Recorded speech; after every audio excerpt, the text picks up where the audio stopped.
देखिए हर खबर यहीं पर। सब्सक्राइब कीजिए TV9 भारतवर्ष। देखिए, जब एक तो वैक्सीनेशन आने में टाइम बहुत है।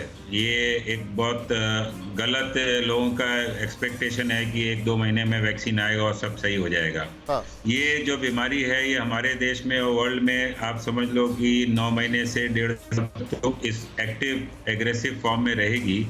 वैक्सीनेशन आने के बाद अगर वो इफेक्टिव है तो धीरे धीरे उसका कंट्रोल आएगा और ये बीमारी की एग्रेसिवनेस कम होगी।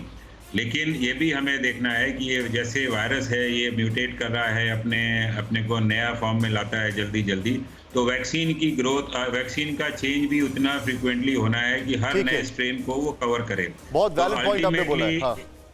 अल्टीमेटली साल 1.5 साल तक तो हमें इसको ऐसे ही प्रिकॉशन लेने होंगे। तो सारे दर्शक सुन ले, साल 1.5 साल तक तो आपको ये प्रिकॉशन लेने पड़ेंगे। डॉक्टर खन्ना, I'm sorry मैं आपको बीच में इंटरजेक्ट कर रहा हूं। एक लास्ट सवाल बहुत जरूरी है विक्रम सर से। सर, जो हम चीज नहीं देख रहे हैं अभी, इकोनॉमी का डायरेक्ट इंपैक्ट होगा क्राइम पर और पुलिस की वल्नरेबिलिटी होगी दो चीजों को लेकर। पहला, कोरोना को लेकर रूल्स एंड रेगुलेशन, दूसरा क्राइम। कैसे मैनेज करेंगे सर क्राइम बढ़ने के? बिकॉज अगर लोगों ने पढ़ा हो किताब मैल्कम ग्लैडवेल की the tipping point, great depression में न्यूयॉर्क की हर स्ट्रीट पर पुलिस ऑफिसर्स होने के बावजूद भी क्राइम नहीं रुक रहा था क्योंकि ग्रेट डिप्रेशन था। हम एटलीस्ट रिसेशन में घुस रहे हैं, ये दिख रहा है सर।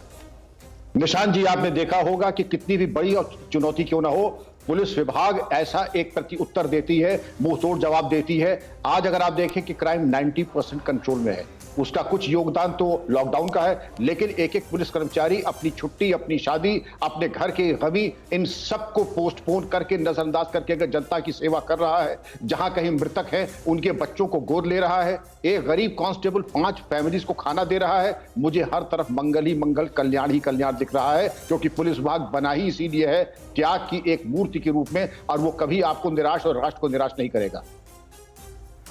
सर, आप जो बता रहे हैं ये वाकई में बड़ा वैलिड पॉइंट है। आप सभी मेहमानों का बहुत बहुत शुक्रिया।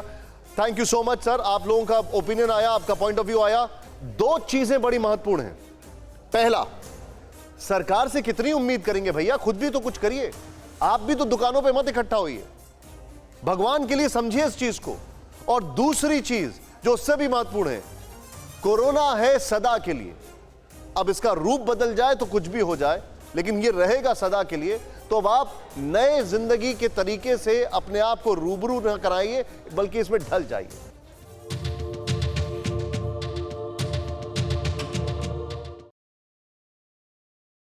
फिक्र आपकी, सोमवार से शुक्रवार रात 9 बजे सिर्फ TV9 भारतवर्ष पर।